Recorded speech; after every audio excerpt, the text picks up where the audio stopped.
Hi guys, good morning. So today is my second least favourite day on a cruise, and that means that tomorrow we are getting off and going home.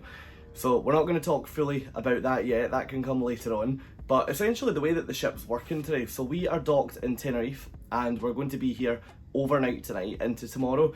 Now that's a bit of a strange one because usually on a cruise what will happen is on the final day you will dock in, for example, Miami or Southampton or wherever, and that's where everyone will get off. However, the way that this ship is working at the moment, I think simply due to the fact that it's filled with lots of charter flights coming from various parts of the UK, some people will leave or get on the Friday and some people will leave or get on the Saturday. So I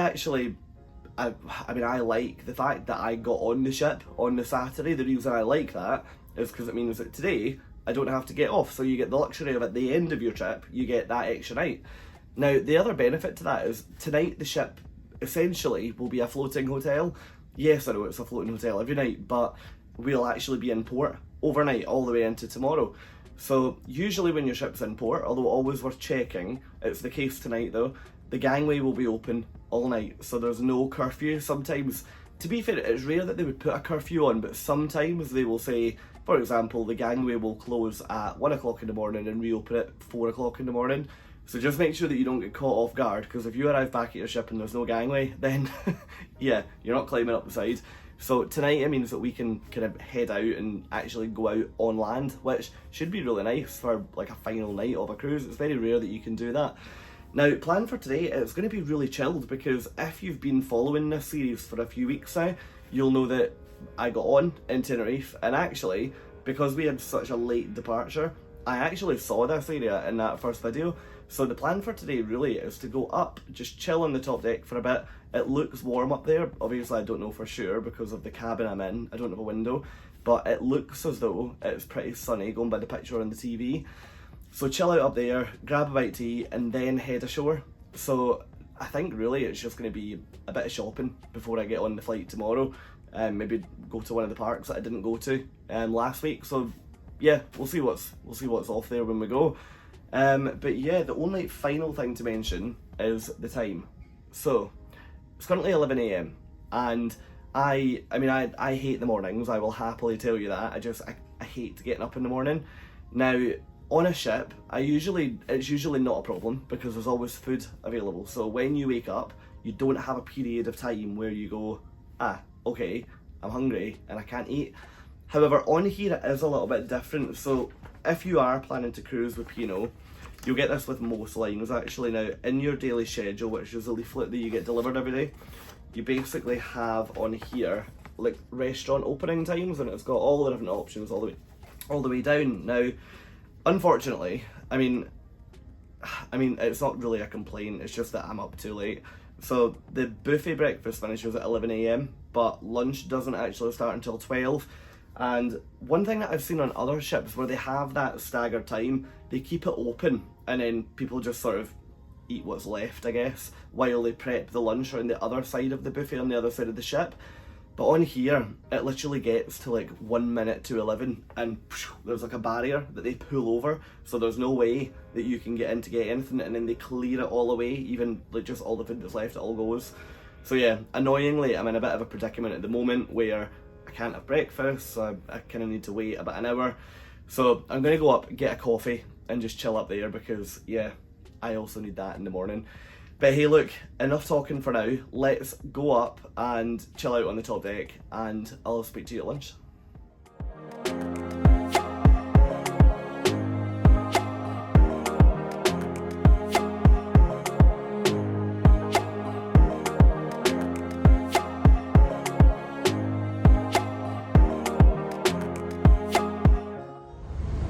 So the really good thing about this 2-day layover situation here is that so much of the ship has obviously went home today. So I mean, it's absolutely dead to the point where I'm considering not getting off and enjoying the luxury of a quiet ship.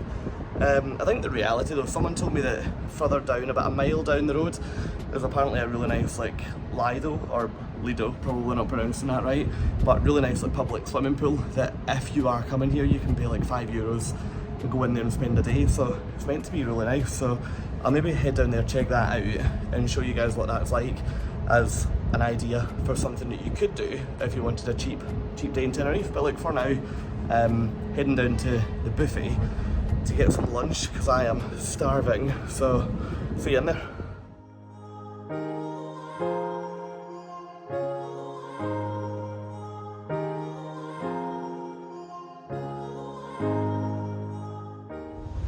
So lunch done and ready to head out. Now my favourite part of this ship, I wanted to specifically show you this before we head out. My favourite part of this ship has got to be up on deck 19, where you're essentially looking into the funnel but also right down the funnel, all the way down the side of the ship. So if you look, this is like the funnel where you've got the smoke tracks on top, and then down there you can literally see down the entire ship, and it's so cool. But hey look, I think it's probably time to get off this ship now. I can just kill all day on here when it's this quiet. But yeah, gonna head down. I'm gonna actually go to the swimming pool and see if it's any good. Apparently it's only like €6 to get in, so if you are coming here, there's a fan here which might be loud, but if you are coming here, it could be a decent option for you, especially if you're bringing your family, because you could be spending an entire day there for, what, like 20, 30 euros, which is a lot better than a cruise line excursion going out for the day. So look, let's get off and we'll go and have a look.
Okay, so latest travel faux pas is that I have managed to sit on and also crush my sunglasses. So we'll find that now I'll be like this or like this, trying to talk to you and hide from the sun, which is very annoying.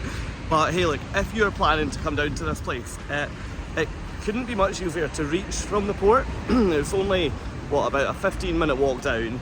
As you can see, it's so flat.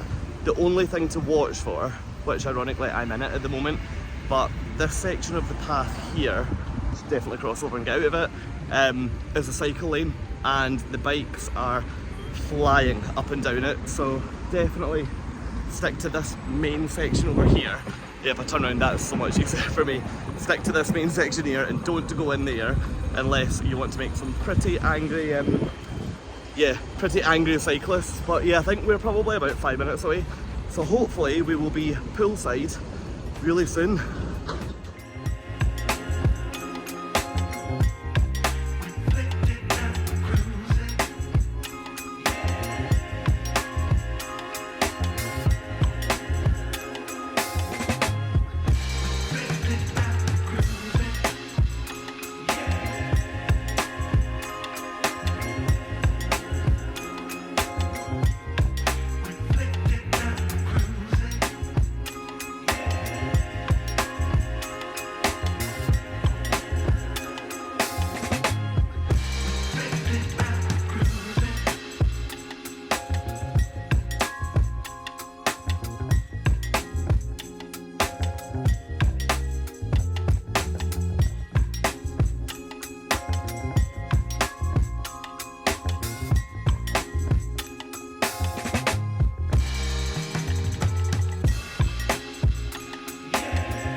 So that's me here, and you know, I am so impressed with the quality of this. So the way this works, you've got all the pools that I will have shown you a second ago over behind me here.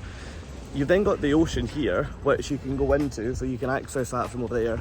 And this place is actually dead. Like, yes, if you came here in peak season, you'd probably find there's a lot of locals that come here, or if you're here on holiday and your hotel for whatever reason doesn't have a pool, you'd probably also come here. But if you're coming down on a cruise and you want to just chill but you don't want to do that on the ship, this is such a good alternative. So this cost me €5, which is what, like £4.20 or something. You're not going to beat that. So in here as well, they've got like a bar, they've got a coffee shop, they've got changing rooms, and actually the beds come with mattresses and all that, so like pretty comfy as well. So that's exactly what I'm going to do. First of all, I'm going to head over to the bar and grab a coffee, because if it's £5 to get in, I'd imagine it's going to be one of those places where coffee's dead cheap as well. So grab a brew, and yeah, I'm going to have a really good afternoon in here doing nothing. So I'll speak to you in a bit.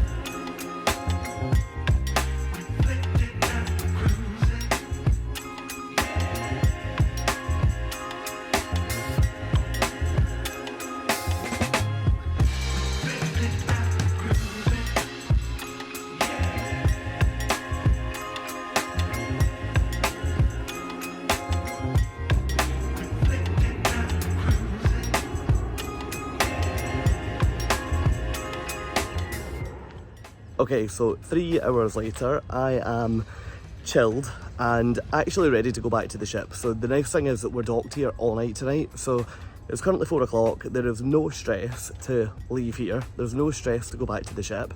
But my plan really is to head back now, grab a bite to eat. It'll be about 5 o'clock when I get back. So I'll grab a bite to eat and then just chill out in an hour, 2 hour of sunshine left before getting ready for dinner. Now the lovely thing about the ship being here all night is I mentioned earlier that we can come back out and we can go ashore tonight. So I think we're planning to head into the town and pick a bar and yeah, go for some drinks ashore, which should be a lovely way to finish the cruise. So yeah, we'll head back to the ship now and we should be there in about 15 minutes.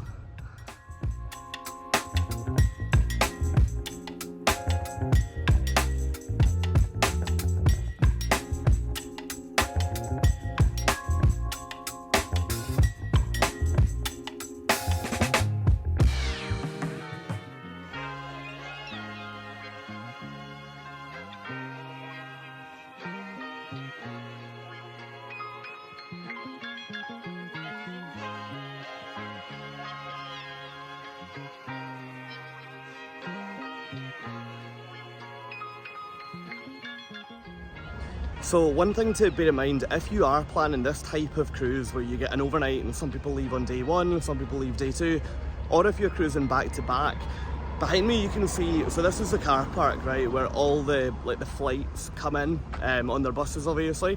Now I get off tomorrow, which means that I don't have to do embarkation, I don't have all the hold-ups of checking into the ship when I get here. However, what I do have to do is go through the same security to get onto the ship. So just bear that in mind, because usually at a port, you arrive back, you get thrown through a security line really quickly, and then you're on the ship. Whereas today, it'll probably, I don't know, I haven't went in yet obviously, but I'd imagine it'll probably take a little bit longer, especially if I turn the corner now and a blooming bus pulls in. So let's get in now before the next batch of tourists decide to arrive and check in.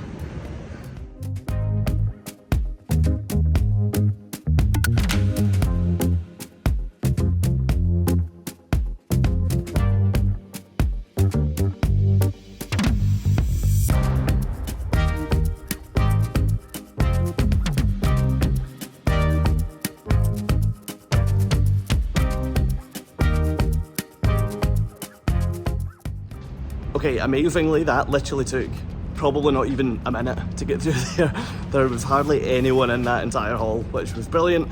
And I am now about to get back on. So, tell you one thing, I'm excited to get up to the buffet and then find somewhere by the pool to just have what's probably going to be the final hour of sun of my holiday, which, again, we're not talking about that yet, but it's getting closer.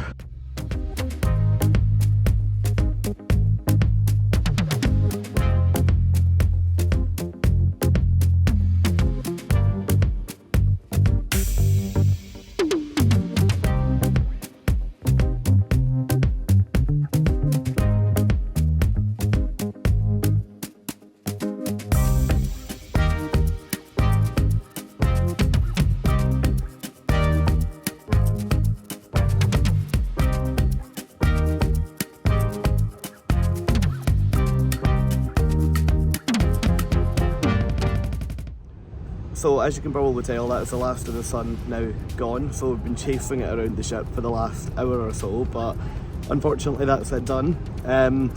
What we're going to do now, so I'm going to go and just sit out the back of the ship for a bit by that back pool, and then after that I'm going to take you back downstairs and we're going to go through that disembarkation pack. I've been putting it off until now, but I really need to go and pack, and as part of that I need to put all the luggage labels on and figure out if I have to do anything for the flight. So I'll walk you through the contents of that, that pack, and talk you through how you can disembark a cruise over here if you're booking a fly cruise with P&O.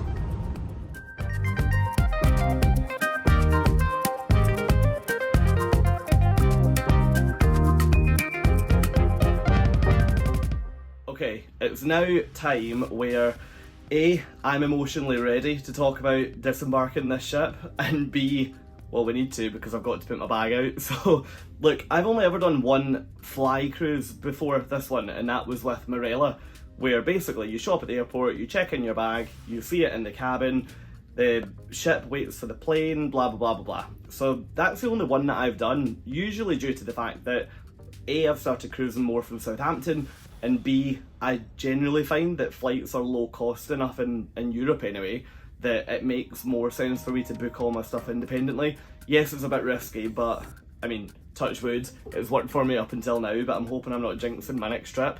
But hey look, I wanted to, I guess, take a couple of minutes talking to you guys about the actual disembarkation process that we'll be going through tomorrow morning, because had it not been for my one with Madeira, I would have no idea what this process looked like and how to get off a ship with a 22 kilogram bag. And yeah, I'd be a little bit, I think I'd just be a little bit worried about that going to bed tonight. But hey look, 2 nights ago, I arrived back to this envelope hanging up on the door. And basically within here, I don't know why I'm looking in it, I've already emptied it. Within here, there is a pile of documents, right? Now, don't worry, yes, it looks like a lot.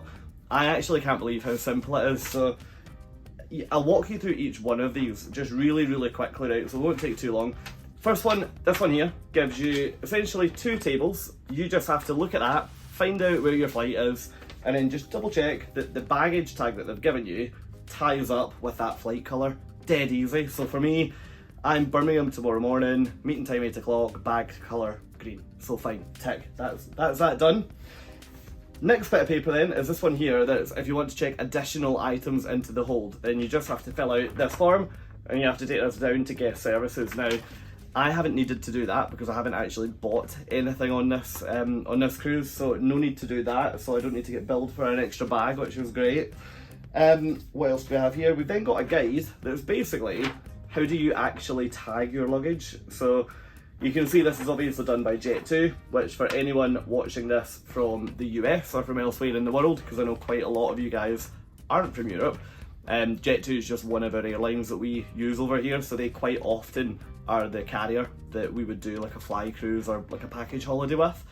So yeah, just really simple. Here's how to put a tag on your bag. So one would probably argue, I don't think most people need that. So anyway, we're now 3 bits of paper in and we're only about a minute through, which is good news. And then we get to the important ones, which is, number 1, your boarding pass. I am really surprised that I'm getting this in the room. I thought I'd have to go to the airport and do something tomorrow, so that is good. They've also assigned me a seat. I can see I'm 12C, which I think means I'm on the aisle, which is annoying because I repeatedly get hit with the trolley because I'm 6'4". However, if the plane gets me home, that's fine. So boarding pass will go over there. Now we're on to luggage, which is what I was trying to say there. So first things first, you need to take off, I was going to try and tilt the camera there, but it's not working, but let me just snap this off now. When you board the ship, you will have had one of these, like paper, bits of paper that you would staple and attach round the handle of your bag. So that has to go in the bin along with any other tags that you've got on here. So there's also this one, which was my flight to Tenerife, so that can go as well.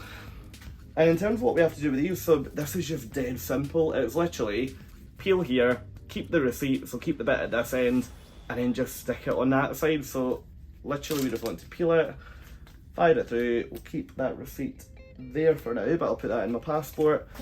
Literally just feed it through the handle of your bag, and then stick it on. So that the bag is now almost good to go, and we just have to fire on this Disembarkation label. Now, the important thing to notice with this label, and it's why I'm not going to put it on right now, because if I do, I'll forget and I'll leave this empty.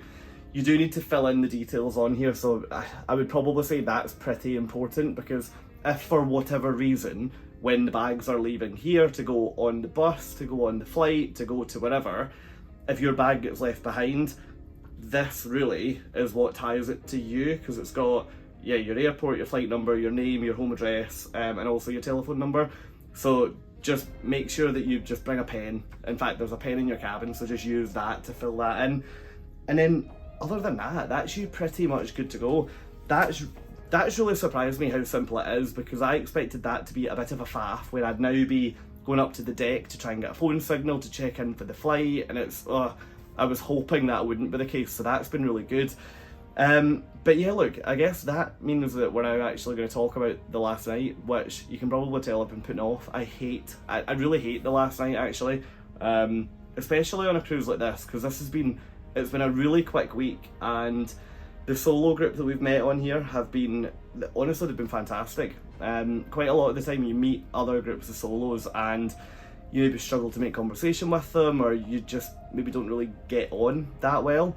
But the group this week, honestly, they've been brilliant. We've done dinner every single night together. We've hung out by the pool most days. Like, it's just been really nice. So it's actually going to be quite sad leaving all of them this week, I think. It's probably the downside to solo cruising, where you actually, yeah, you make friends, that's great, but at the end of the day, you're in this really, to be fair, you are in a really intense environment. Like, a cruise ship is really intense because everyone's here all the time. And at the end of the week, you go from a world where all those people are there all the time to suddenly a situation where they're not. And it's just very, very different. But hey, we've still got the last night to enjoy. In terms of what that looks like tonight, so it's going to be much quieter tonight. There's not a show. I think most of the venues are open on the ship, but it's generally speaking much, much quieter tonight. The shows will kick off again tomorrow night, which would have been my night one this time last week. So tonight it's really low key. I mean, we're going to do dinner in the main dining room, as we have done most nights, and after that we'll either go and grab some drinks at Manhattan, which is like the show bar at the back of the ship that turns into like a disco on here. So we'll either go there, or because we're in port overnight, we were also thinking about going off the ship and going ashore to A, look at the Christmas lights, and B, maybe just grab a few drinks somewhere out there. The lovely thing with the weather this week is, honestly, I can't believe it's the middle of December, so even now it's just gone 8 o'clock at night and it's still a temperature out there where right now I am wearing like a short sleeve shirt and chinos, and I would be warm sitting outside. So it's going to be quite scary to go back to the UK, because I think Glasgow and Birmingham are about -2, -3 Celsius at the moment, so it's going to be cold. I'm going to have to wear long sleeves tomorrow for sure.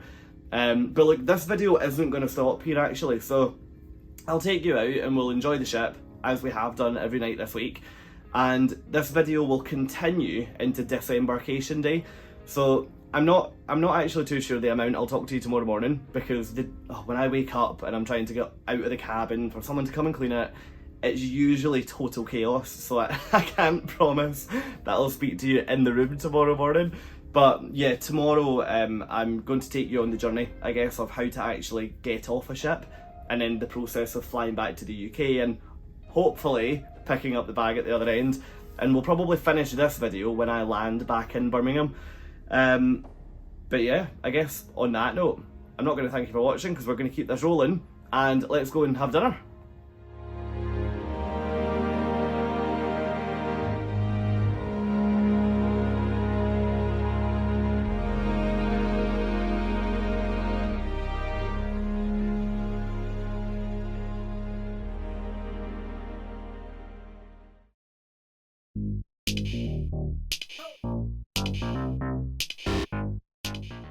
Okay, morning guys, so it's now officially Disembarkation Day, which is very annoying, but yeah, this morning it's 7:15.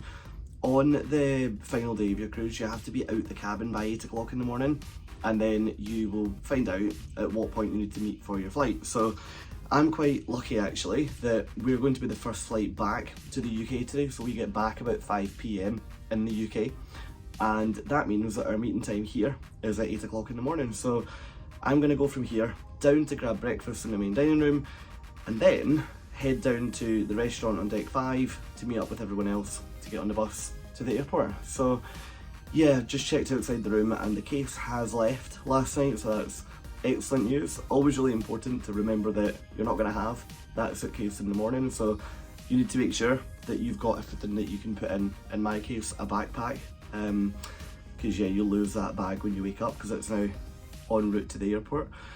But yeah, I guess it's time to get out the room and we'll shoot down, get some breakfast and then get on the bus. It's one thing that's caught me quite off guard with this trip is how dark it is here in the morning. So you can see right now, I mean, the lights are all still on the ship. What's not even really sunrise yet, and that's 7:30.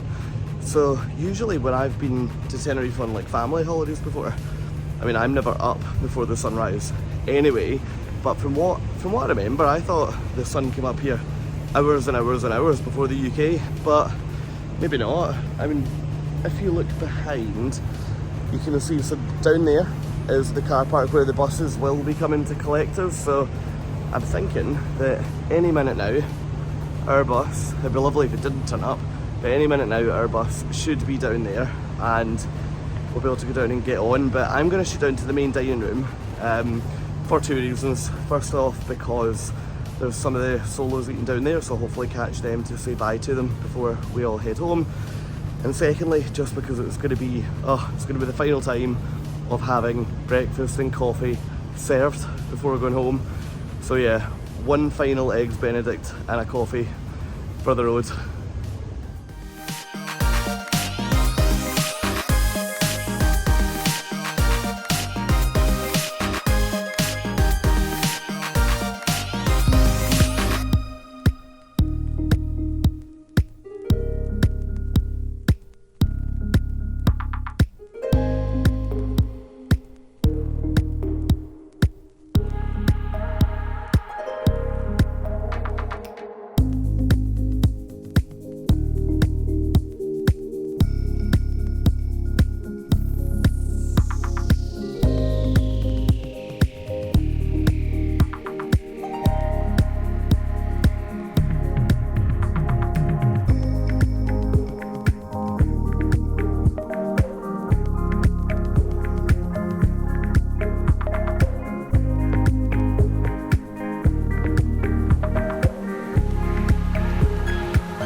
Now, hopefully one thing that you will see in this part of the video this morning is that actually getting off a ship is nothing to stress about.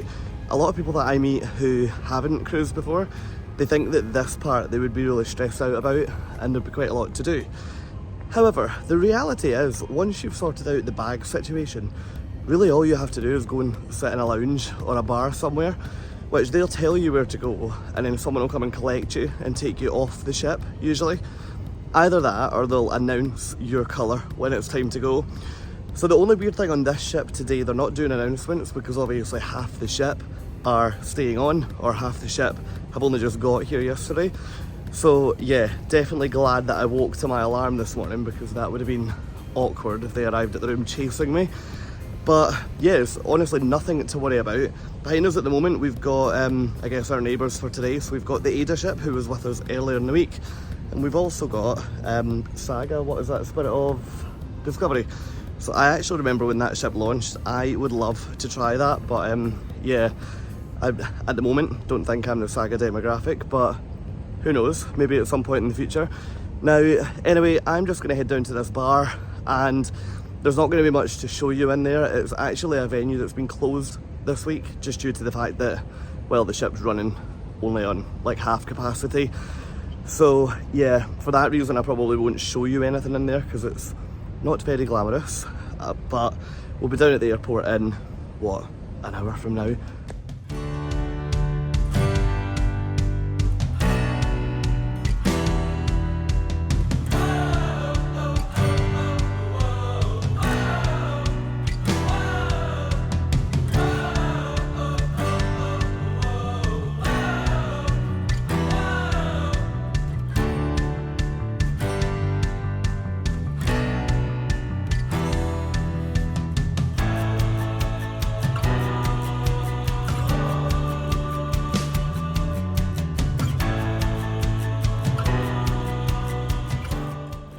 Okay, so we're now off the ship and going through like the baggage hall. So in here there are a couple of bags, so I'm not sure what they're doing, but we actually don't claim ours here, so we'll get ours when we land in Birmingham in the UK. But yeah, it's just straight out here onto the bus and down to the airport.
Okay, so that's us back in the UK, and the weather here, as you can maybe tell, I mean, I think I can see my breath here. The weather here is -2 at the moment, and tonight it's to go to -5, which isn't ideal. Anyway, I am now heading back up to the car, which means that this series over, so I really hope that you enjoyed this one. Just hopefully today in this video it's reassured you that if you are looking at a fly cruise, it's pretty straightforward to get off the ship. Absolutely no need to stress or panic about that at all. Next trip for me, where am I going? I'm going on MSC Virtuosa actually in about 2.5 weeks, so I'll be on her for the new year, which I'm very excited about, so hopefully you'll join me on there. But for now, just thank you so much for watching, and thank you for all the support that you've given the channel over the last couple of weeks and months. It's massively appreciated. And for now, I'm going to get in the car and turn the heating on, but I'll catch up with all of you soon. Thanks guys, bye.